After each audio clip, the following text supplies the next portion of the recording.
اعوذ باللہ من الشیطان الرجیم بسم اللہ الرحمن الرحیم قل ان اجتمعت الانس والجن علی ان یاتوا بمثل هذا القرآن لا یاتون بمثلہ ولو کان بعضهم لبعض ظہیرا ولقد صرفنا للناس فی هذا القرآن من كل مثل فابى اکثر الناس الا کفورا۔ کل کے درس میں ہم نے پڑھا تھا کہ قرب قیامت اللہ تعالیٰ قرآن کو لوگوں کے سینوں سے بھی اٹھا لے گا اور قرآن کے الفاظ جو ہے یہ بھی قرآن سے اٹھا لیے جائیں گے، ٹھیک ہے۔ لیکن اللہ تبارک و تعالیٰ نے ارشاد فرمایا کہ یہ سمجھ لو پہلے کہ یہ قرآن یہ کلام کتنی بڑی اہمیت کا حامل ہے۔ فرمایا کہ کفار مکہ نے دعویٰ کیا، انہوں نے کہا اگر چاہیں تو ہم بھی اس جیسا بنا سکتے ہیں۔ تو جب انہوں نے کہا نا کہ ہم خود عربی ہے، فصاحت اور بلاغت کے ہم ماہر ہیں، تو اگر ہم چاہیں تو اس جیسا تو ہم بھی بنا سکتے ہیں، تو اللہ تبارک و تعالیٰ نے کتنی بڑی بات ارشاد فرمائی۔ فرمایا قل اے محبوب آپ ان کو فرما دیں لا ان اجتمعت الانس والجن، تم تو چھوٹی سی بستی کے رہنے والے ہو، 10-15 ہزار تمہاری زیادہ سے زیادہ تعداد ہوگی۔ فرمایا اجتمعت الانس والجن، سارے انسان اور سارے جنات، یہ سارے کے سارے اگر جمع ہو جائے الا ان یاتوا بمثل هذا القرآن، وہ اس قرآن جیسی کوئی کلام لے کر آنا چاہے لا یاتون بمثلہ، کبھی بھی نہیں لا سکیں گے۔ 10-15 ہزار کی بستی ہے اور وہ دعویٰ کر رہی ہے جی میں قرآن جیسے قرآن کا ہم بھی کلام بنا سکتے ہیں۔ میں تم چھوڑو، سارا عرب مل جائے، سارا عجم مل جائے، جتنا بھی دنیا کے اندر انسان رہتے ہیں، آج کتنے انسان ہیں؟ تقریباً 7 ارب چلو لگا لیں۔ انسان سے جنات 10% زیادہ ہوتے ہیں۔ اس کا مطلب یہ ہے کہ اگر آج انسان 7 ارب ہے تو جنات 70 ارب ہے، ٹھیک ہے۔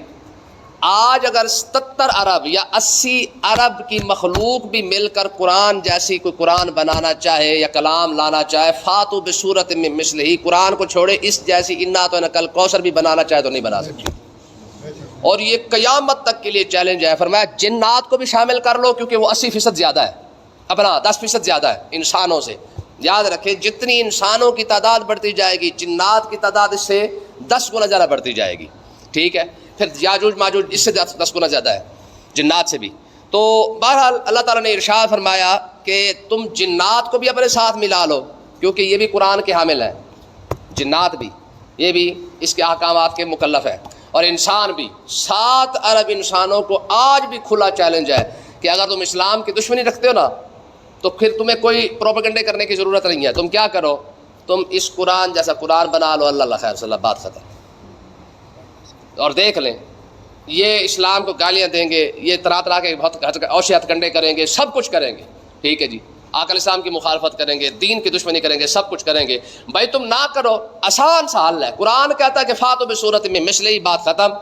تم اس جیسی ایک صورت بنا لو، اسلام خود بخود ختم ہو جائے گا، کوئی مخالفت کرنے کی ضرورت نہیں، کوئی ہتھ کنڈے کرنے کی ضرورت نہیں ہے، کوئی کسی کام کرنے کی ضرورت ہی کوئی نہیں، کوئی مشقت نہیں، کوئی تکلیف نہیں، سارے جو مل کے بیٹھے ہو۔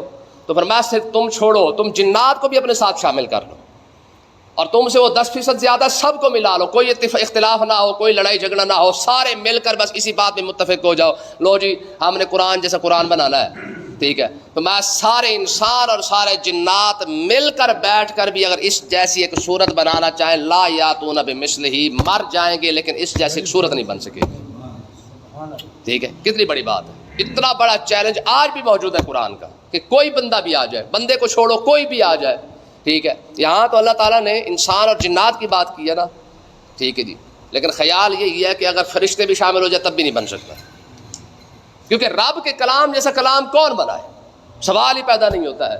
ساری مخلوق بھی مل جائے تو سوال ہی پیدا نہیں ہوتا کہ اس قرآن جیسا قرآن بن سکے یا کلام جیسا کلام بن سکے، اور یہ وہی ہے جو اتنا بڑا چیلنج دے رہا ہے۔ اتنی بڑی کتاب ہمارے پاس موجود ہے، ہمارے پاس تو پڑھنے کا بھی ٹائم نہیں ہے، اس کے لیے سمجھنا تو بہت دور کی بات ہے نا، ہمارے پاس تو اس کو پڑھنے کا کھولنے کا بھی ٹائم نہیں ہے، ٹھیک ہے۔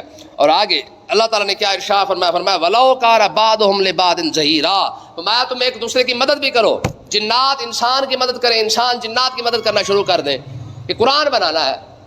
فرمایا کہ تم ایک دوسرے کی مدد کر کر کے بھی تھک جاؤ گے لیکن قرآن جیسا قرآن نہیں بن سکے گا، کلام جیسا کلام، اس کلام جیسا کلام نہیں بن سکے گا، ٹھیک ہے جی۔ یہی وجہ ہے کہ سورۃ انا تو نقل کوثر نازل ہوئی نا، تو جب اللہ حضور صلی اللہ علیہ وسلم نے ارشاد فرمایا، فرمایا یہ سورت ہے جو رب نے نازل فرمائی ہے، ٹھیک ہے۔ تو ہر ایک کی زبان پر یہی بات جاری ہوئی کہ یہ وہ کلام ہے جو کسی انسان کا نہیں لکھا ہوا بلکہ یہ رب کا لکھا ہوا کلام ہے، یہ رب کا کلام ہے، ٹھیک ہے۔ آگے دیکھیں اللہ تعالیٰ نے ارشاد فرمایا کہ اس کلام کے اندر ہے کیا، وَلَقَدْ صَرَّفْنَا لِلنَّاسِ فِي هَذَا الْقُرْآنِ مِنْ كُلِّ مَثَلٍ، فرمایا کہ ہم نے اس قرآن کے اندر تمام لوگوں کے لیے ہر ایک مثال بیان فرمائی ہے سمجھانے کے لیے۔ دیکھیں نا کہاں سے شروع ہوا ہے، ٹھیک ہے جی، حضرت آدم علیہ السلام میں کبھی قصہ آ رہا ہے، کبھی شیطان کے بارے میں بتایا جا رہا ہے کہ یہ تمہارا دشمن ہے، اس نے آدم علیہ السلام کے ساتھ اچھائی نہیں کی ہے، ٹھیک ہے، یہ اور بات کی حکمت اپنی جگہ پہ ہے، لیکن یہ تمہارا خیر خواہ کیسے ہو سکتا ہے، اس نے تو کہہ دیا تھا کہ میں نے اس کی اولاد کے ساتھ دشمنی کرنی ہے، ٹھیک ہے۔ پھر یہودیوں کے واقعات ہیں، پھر اس کے بعد عیسائیوں کے معاملات ہیں، پھر اس کے بعد نبیوں کی باتیں ہیں، پھر اس کے بعد سارے قصے موجود ہیں انبیاء کے، کیوں؟ تاکہ انسان کسی ایک بات کو سمجھ کر بھی ہدایت پا لے۔ یہ تو 30 پارے ہیں نا، 30 پارے پورے، ٹھیک ہے، سمجھنے کے لیے تو ایک لفظ بھی کافی ہوتا ہے۔ دیکھیں نا آج ہمارے پاس موجود ہے، قیامت والے دن رب اتنا ہی پوچھ لے کہ جب میں نے اتنی بڑی کتاب تمہیں عطا فرمائی تھی، تمہارے پاس ٹائم جو نہیں تھا، اب پچھتانے کا فائدہ کیا ہے؟ دیکھیں ہمیں وہ ہنر آئے گا، وہ چیز آئے گی، وہ علم آئے گا جس کو ہم ٹائم دیں گے۔ اسکول کو ٹائم دیا، اسکول آیا کہ نہیں آیا؟ کمپیوٹر کو ٹائم دیا، کمپیوٹر آیا کہ نہیں آیا؟ ٹھیک ہے، ہنر کو ٹائم دیا تو ہنر میں آ گیا۔ جس چیز کو ہم نے ٹائم دیا ہے وہ چیز ہمیں آئی بھی ہے، سمجھ آئی، کیونکہ انسان کو اللہ نے عقل عطا فرمائی ہے، واحد انسان ہی ہے جس کو رب نے عقل عطا فرمائی ہے کہ جو چیز سیکھنا چاہے وہ چیز سیکھ بھی سکتا ہے، سیکھ لیتا ہے نا، ٹھیک ہے۔ اب اندازہ کریں کمال کی بات یہ ہے کہ ہمارے بابے کھپڑ بیٹھ کے نا انگلش فلم دیکھ رہے تھے، ان کو ساری سٹوری سمجھ آ رہی ہوتی ہے، حالانکہ زبان سمجھ نہیں آ رہی ہوتی ہے، ساری سٹوری ان کو انگلش فلم کی سمجھ آ جائے گی، ہاں قرآن سمجھ نہیں آتا، کیوں؟ کیونکہ توجہ جو کی ہے، جدھر توجہ ہوگی وہ چیز سمجھ بھی آ جائے گی، جدھر توجہ نہیں ہوگی وہ چیز سمجھ بھی نہیں آئے گی۔ اب دیکھ لیں، اندازہ کریں ہمارے نوجوانوں کو دیکھ لیں، سوشل میڈیا پہ جناب اللہ دن رات لگے رہے گے، تھکیں گے نہیں، اور ہر ایک چیز کو ان کو سمجھ آ جائے گی، لیکن قرآن سمجھ کیوں نہیں آتا؟ کیونکہ ہم نے کبھی قرآن کو سمجھنے کے لیے ٹائم ہی نہیں دیا ہے۔ دیکھیں دو چیزیں ہیں آج کے دور میں سب سے زیادہ قیمتی، دو چیزیں ہیں، ایک وقت ہے، ایک پیسہ ہے، اور دونوں اسلام کو دینا مشکل ہے، اور ان میں سب سے زیادہ مشکل ہے وقت۔ پیسہ دینا آسان ہے، کسی کو کہنا یار مسجد بن رہی ہے سیمنٹ کی بوری دے دے گا، لیکن اسے کہنا یار آدھا گھنٹہ مسجد میں بھی آ جا، نہیں آئے گا، وقت نہیں دے گا۔ بڑی بڑی مسجدیں اکیلا بندہ بنا دے گا، مدرسے چلا دے گا، دسترخوان لگا دے گا، جو غریبوں کی مدد کر دے گا، پیسہ خرچ کرے گا، صدقہ خیرات کرتا جائے گا، جناب اللہ کسی بچے کی شادی کرا دے گا، ٹھیک ہے جی، کسی بندے کو دوائی لے کے دے دے گا، ہسپتالوں میں جا کے جناب اللہ دیکھیں ماشاءاللہ بڑے بڑے جناب لوگوں نے وارڈ بنا کے دے دیے، اکیلے بندے نے پیسہ خرچ کریں گے، ٹھیک ہے، لیکن انہیں کہے نا کہ یار آدھا گھنٹہ تو بھی دے دے، کبھی نہیں دے گا۔ تو اس کا مطلب یہ دو چیزیں قیمتی ہیں جو اسلام مانگتا ہے، لیکن اسلام نے ہمیشہ قیمتی، دیکھیں نا صحابہ کرام جو جنگوں کے لیے نکلے، عرب سے نکلے اور ساؤتھ افریقہ تک گئے ہیں، وقت دیا نا، آج ان کی قبریں ساؤتھ افریقہ تک جگمگا رہی ہے، کیونکہ جو قیمت قرآن مجید کی آیت ہے نا، لن تنالوا البر حتی تنفقوا مما تحبون، فرمایا جو قیمتی شے ہے نا وہ دے، اور آج قیمتی شے وہ وقت ہے، ہمارے پاس وہی تو نہیں ہے۔ فلم دیکھنے کا وقت ہے، ڈرامے دیکھنے کا وقت ہے، سوشل میڈیا چلانے کا وقت ہے، باہر بیٹھ کے گپے لگانے کا وقت ہے، لیکن دین سمجھنے کا وقت نہیں ہے ہمارے پاس، اور یہ قیمتی اتنا ہے کہ ہم اسے دینا چاہتے ہی نہیں ہیں، کھونا نہیں چاہتے، یار اتنے بیٹھ تو بہتر بعد گپے لا لیے، ٹھیک ہے، رات کہیں گے چلو جلدی، حالانکہ حضور علیہ السلام کا فرمان ہے نا کہ جلدی سو جاؤ اور جلدی اٹھا کرو، ٹھیک ہے، لیکن سوتے سوتے بھی 12 بجا دیں گے، یعنی ایک پاس ایک سائڈ پہ دیکھا جائے تو اتنا ویلا وقت ہے، اور اسی 12 بجے والے وقت سے کہے نا کہ یار آدھا گھنٹہ 15 منٹ 10 منٹ آ کے کوئی مسئلہ سمجھ لے، کوئی دین سمجھ لے، قرآن پڑھ لے، مر جائیں گے نہیں ہوگا، بات سمجھے؟ تو موجودہ دور کی سب سے قیمتی شے اگر کوئی ہے تو وہ کیا ہے؟ وہ وقت ہے، ٹھیک ہے۔ اللہ تعالیٰ نے ارشاد فرمایا ہم نے اس قرآن کے اندر ہر طرح کی مثال بیان فرمائی ہے، نبیوں کی، ٹھیک ہے، صحابہ کرام کی، ان کی شانوں کو بیان فرمایا کہ چلو نبی تو بڑے لوگ ہیں نا، وہ تو بڑی شان کے مالک تھے، ان کے پاس تو وہی آیا کرتی تھی، فرمایا نیچے والوں کو دیکھ لو، جن لوگوں نے قربانیاں دی ہیں ان کے حق میں قرآن کی کئی آیتیں نازل ہو گئی ہیں، ہوئی ہے کہ نہیں؟ ہوئی کہ نہیں؟ ٹھیک ہے، تو کہنے کا مقصد یہ ہے کہ بھائی جو بندہ قربانی دے گا عزت اسے ملے گی، ویلے بندے کو کچھ بھی نہیں ملتا، قرآن مجید کے الفاظ ہیں، فرمایا ویلا بندہ ویسے فارغ ہے، ہم حسبتم ان تدخلوا الجنۃ ولما یعلم اللہ الذین جاہدوا منکم، فرمایا تم کیا سمجھتے ہو کہ پیدا ہوئے، کھایا پیا، مرے اور جنت میں چلے جاؤ گے؟ ویلے وہ ایسی اتنی سستی جنت کوئی نہیں ہے، سستے میں تو پاپڑ 5 روپے کا نہیں دیتا ہے، رب اتنی بڑی جنت کیسے دے دے؟ آخر ہر شے کی قیمت ہے نا، ہر شے جو بھی آپ نے خریدنی ہے اس کی آپ کو قیمت ادا کرنی پڑی ہے. جنت کی کوئی قیمت نہیں ہے. قوم مرنا مدینے میں چاہتی ہے، فوت ہونے کے لیے کلمہ پڑھنا چاہتی ہے، جب ہم مرنے لگے تو کلمہ شہادت لا الہ الا اللہ. ٹھیک ہے، خواہشات چیک کر کے دیکھ لیں، کہتے یا اللہ ایمان کی موت بھی دے، اوپر سے مدینے کی دے. ٹھیک ہے جی، اوپر سے بغیر حساب کے بخش بھی صحیح، اوپر سے جنت بھی کون سی چھوٹی موٹے لیول بھی نہیں، جنت بھی فردوس مانگنی ہے. تو بولا بھائی یار سارا کچھ لینے کے لیے کچھ دو تو صحیح، کہتے ہیں ساڑھے کچھ نہیں ہے. نماز سدھی نہیں کی تھی، منگ دی جنت الفردوس ہے. زکوٰۃ دینے کے لیے تیار نہیں ہے، مرنا مدینے میں چاہتی ہے. دین سمجھنا نہیں چاہتی ہے، وضو کرنے کا طریقہ آج تک صحیح طریقے سے نہیں سیکھا ہے، نماز کے اندر رکوع کیسے ہونا ہے، سجدہ کیسے ہونا ہے آج تک پوچھنے کی زحمت گوارا نہیں کی ہے. لیکن مرنا کیسے ہے؟ خاتمہ بالخیر عطا فرما. دعاؤں کے اندر مانگتے نا ہم، مرے ایکسیڈنٹ پہ انہیں یار مانگا تھا نا خاتمہ بالخیر، یا اللہ ایمان کی موت عطا فرما. تو ہارٹ اٹیک ہوا تو جناب اللہ پتہ لگے بابا فوت ہو گیا. ساری زندگی مانگتے رہے یا اللہ ایمان کی موت دے فرما فلاں فلاں. دیکھیں بات یہ جیسی زندگی ہوگی ویسی موت ہوگی، یہ اصول ہے. جیسی زندگی ویسی موت. ٹھیک ہے، جیسی ہم زندگی گزاریں گے رب موت بھی ویسی عطا فرمائے گا. ٹھیک ہے، تو بہرحال اللہ تعالیٰ نے کیا ارشاد فرمایا، بھائی ہم نے اپنی طرف سے پورا جو کچھ ہم سے ہوا ہم نے انسان کے لیے جو ضرورت تھی وہ سارا بیان کر دیا ہے. ٹھیک ہے، مثالیں بیان کی، نبیوں کی بیان کی، اچھے کی ہیں، برے کی ہیں. فرعون کے نام آیا نا، قارون کا آیا نا، سب کا آیا، نمرود کا آیا نا، نام نہیں آیا لیکن اشارہ تو آیا نا. ٹھیک ہے، ابراہیم علیہ السلام کے واقعے کے جب بھی آئے گا تو ظاہر ہے مقابلے کے اندر تو نمرود کھڑا ہوا ہے. موسیٰ علیہ السلام کی جب بھی بات آئے گی اس مقابلے کے اندر تو فرعون کھڑا ہوا ہے. آیا اچھا برا ہر شے بیان کر دیا گیا ہے. لیکن آگے کیا فرمایا فابا اکثر الناس الا کفورا. ہم نے ہر طرح کی قرآن میں مثال بیان کر دی، لیکن ہوا کیا، اکثر الناس اکثر لوگوں نے ناشکری کرتے ہوئے انکار کر دیا. یہ سوچا ہی کوئی نہیں کہ رب اتنا بڑا ہم پر کرم فرما رہا ہے. دیکھیں یار نہ کتاب دیتا تو ہم کیا کر لیتے، نہ ہدایت دیتا تو ہم کیا کر لیتے، نہ نبی بھیجتا کیا کر لیتے، انسان ہی نہ بناتا تو کیا کر لیتے. وہ کہتے ہیں منڈو پیدا ہی نہ کرتا پھر کیا کر لیتے. کتا بھی تو ہمارے دور کے اندر ہے نا، بلی بھی تو ہمارے دور کے اندر ہی ہے نا، سور بھی تو ہمارے دور کے اندر ہی ہے نا، وہ بھی تو مخلوق ہے نا، ہے تو وہ بھی رب کی ہے.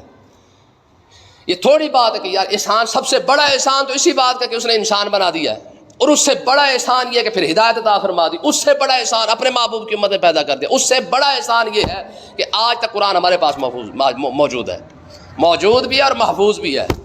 ٹھیک ہے جی، تو پھر اس کا مطلب یہ ہے کہ دیکھیں کل میں یہ بات رستے میں جا رہا تھا سوچ رہا تھا کہ سب سے زیادہ اس کائنات کے اندر وفا رب نے کی ہے، اور سب سے بڑی بے وفائی انسان نے کی ہے. اس کائنات کے اندر سب سے زیادہ وفا رب کی ہے، اور سب سے بڑی بے وفائی انسان کی ہے، وہ بھی رب کے ساتھ ہے. مجھے آپ بتائیں، اس کا پیدا کرنا ہی اس کی وفا ہے، اس کا پھر پیٹ میں زندہ رکھنا اس کی وفا ہے. ٹھیک ہے، پھر دنیا میں انسان کی شکل عطا فرمانا یہ اس کی وفا ہے، پھر عزت عطا فرمانا، روٹی عطا فرمانا، پیسہ عطا فرمانا، ہر شے عطا کرنا یہ اس کی وفا ہے. ٹھیک ہے، انسان کی بے وفائی کیا ہے، پیدا ہونے سے لے کر مرتے دم تک ہر جگہ پہ آ کے ناشکری کرنا یہ انسان کی بے وفائی ہے. ہر خوشی کے موقع پر، غمی کے موقع پر تو تاں رب کو یاد کرتے کہ مطلب ہوتا ہے پتہ نا کہ بابا نہیں بخشا جانا، روشنی پڑھ لیے ہاں 4 قرآن پڑھ کے بھیجا گیا تو شاید کو بابے کا کام چل جانا. تبھی ہوا تو تما بیماری لگی تب بھی رب یاد آیا تو تمہیں پر یاد آیا. تو اس کا مطلب یہ کہ یار رب تو خالق اور مالک ہے نا، اسے تو ہماری ضرورت ہی کوئی نہیں تھی. لیکن سب سے زیادہ وفا اس کائنات میں انسان کے ساتھ رب نے کی ہے. دیکھو نا فرشتوں نے تو کہا تھا مالک اسے لوڑ ہی کیا ہے پیدا کرنے کی، فارغ ہے، ویلا ہے، کیا کرے گا، 2 کام کرے گا، یا سے قدما یا تو خون خرابہ کرے گا، یفسدون فی الارض، یہ الفاظ ہے نا، یا زمین میں فساد پھیلائے گا. قالوا تجعل فیہا من یفسد فیہا ویفسد قدما، اسے کیوں پیدا کرتا ہے، فارغ ہے، ویلا ہے، سوائے اسے دنگا فساد کے اور کام ہی کوئی نہیں ہوگا. لیکن اس جگہ بھی ہماری وکالت وہ تو رب نے کی ہے کہ نہیں ایسا نہیں ہوگا. قال انی اعلم ما لا تعلمون، تم نے تو صرف دنگا فساد اور خون خرابہ دیکھا نا، تم نے اس کی بےایمانیاں دیکھی ہیں، تم نے اس کی کرپشن دیکھی ہے، تم نے اس کے بلا جھوٹ بولنا، دھوکہ دینا دیکھا ہے نا. انی اعلم ما لا تعلمون، اگلا کام میں نے دیکھا ہے. ٹھیک ہے نا، دیکھو کتنی بڑی وکالت ہے جو اس وقت ہماری کی جا رہی ہے جب ہم تھے ہی نہیں. ظاہر ہم تو نہیں بولنے کے قابل تھے نا، سمجھے، لیکن اس وقت بھی ہماری وکالت اگر کی ہے تو رب نے کی ہے. اگر بندہ سوچے نا تو سوچ کے مر جاتا ہے کہ یار ہم کہاں کھڑے ہیں اور رب نے ہمارے ساتھ کتنا بڑا کرم فرمایا ہو. لیکن اس کے باوجود بھی سب سے زیادہ دھوکہ آج تک انسان نے دیا ہے. نہیں دیا؟ وہ بہلول دانا اور ہے نا اپنا کیا نام اس کا، ہارون رشید، ٹھیک ہے، ان کی کتنی مثالیں مشہور ہیں. ٹھیک ہے، بہلول دانا کو ہارون رشید نے کہا، اس نے کہا کوٹھی چھوٹی بنائی کہ نہیں، کوئی پلاٹ شلاٹ لیا کہ نہیں. اس نے کہا نہیں. انہوں نے کہا تو ہے بے وقوف بندہ بھائی، ہے 45 سال کا ہو گیا ابھی تک ڈیفینس کے اندر پلاٹ ہی نہیں لیا تم نے. اس نے کہا باقی بات تو صحیح ہے تیری، ہے 50 سال کی عمر ہوگی ابھی تک کوئی کوٹھی نہیں، کار نہیں، کوئی بنگلہ نہیں، کوئی بےمانی شمانی، کوئی عہدہ شہدہ. اس نے کہا کچھ بھی نہیں ہے. اس نے کہا تو بے وقوف بندہ، ویلا بندہ ہے. اچھا چپ کر کے کھڑا ہو کے چپ کر کے سنتا رہا. اچھا اس نے کیا کیا، اس نے ایک لال رومال نکالا اور ہارون رشید نے پھینکا اس کی طرف، بہلول کی طرف. جب پھینکا نا تو اس نے کہا یہ بے وقوفی کی نشانی ہے کہ تو ویلا بندہ، 50 سال ہو گیا، تو نے کوئی کھٹا وٹھا ہی کوئی نہیں ہے تم نے. چلو اس نے اپنے پاس رکھ لیا. ہارون رشید جب مرنے لگا نا، فوت ہونے لگا، تو وہ آیا ہارون رشید کے پاس، کہا بادشاہ السلام علیکم. انہوں نے کہا وعلیکم السلام. انہوں نے کہا سنا جدھر جا رہے ادھر پلاٹ لیا کہ نہیں ہے؟ تو ڈیفینس کینٹ کی باتیں کرتا ہے، جدھر جا رہا ہے ادھر کوئی پلاٹ، کوئی کوٹھی، کوئی مرلہ، کوئی ٹپا شپا. انہوں نے کہا کچھ بھی نہیں. انہوں نے کہا پھر رومال اپنے پاس رکھ، مجھ سے بڑا بے وقوف تو نکلا ہے. تو یہاں کی باتیں کرتا تھا کہ یہاں کتنی ڈیفینس کینٹ ماڈل ٹاؤن ہو رہا پر رہا ہے. ایک پاکستان ہے، دوسرا ڈیفینس استھان ہے، ایک حاجستان بھی ہے. ٹھیک ہے، اگلی بات کرو. انہوں نے کہا جدھر اب تو جا رہا ہے ادھر کوئی کوٹھی، کوئی مرلہ. انہوں نے کہا کچھ بھی نہیں ہے. اس نے کہا پھر آپ بتا ٹھیک ہے کہ بے وقوف کون نکلا. ہاں تو جسے تو بے وقوف سمجھ رہا ہے وہ تو ادھر بیٹھ کے 2 روپے میں جنت میں بیچ رہا ہے. 2 روپے کے اندر کوٹھیاں بیچ رہا ہے، وہ بھی جنت کی. 2 روپے کی بیچ رہا ہے نا، 10 روپے کی بیچ رہا ہے. اس نے کہا تو مجھے بے وقوف کہتا ہے، مجھ سے بڑا سیاڑا کون ہوگا کہ جو زمین پہ بیٹھ کر 10 روپے میں جنت کی کوٹھی بیچ دیتا ہو. ٹھیک ہے، تو اس لیے نا ہاں دیکھیں جب رب کے، میں اس لیے اکثر آپ کو سادے الفاظ میں کہتا ہوں کہ جب رب کے ساتھ بنی بنائی ہو نا بندے کی، تو بندہ زمین پہ بیٹھ کے جنت کی کوٹھیاں بیچ لیتا ہے، وہ بھی اپنی مرضی کے ریٹ کے. چاہے تو بادشاہی لے کے بیچے، چاہے تو 10 روپے میں بیچ دے. اور بولنے والا بھی کوئی نہیں، کوئی یہ فرشتہ نہ انکار کر سکتا ہے، نہ فرشتہ اعتراض کرتا ہے، نہ کوئی اور مخلوق ہے. مالک تیری کوٹھی، تیری جنت 10 روپے میں بیچی جا رہا ہے. ایڈا سستا پلاٹ. بات سمجھے کہ نہیں آئی؟ اللہ پاک سمجھنے کی توفیق عطا فرمائے.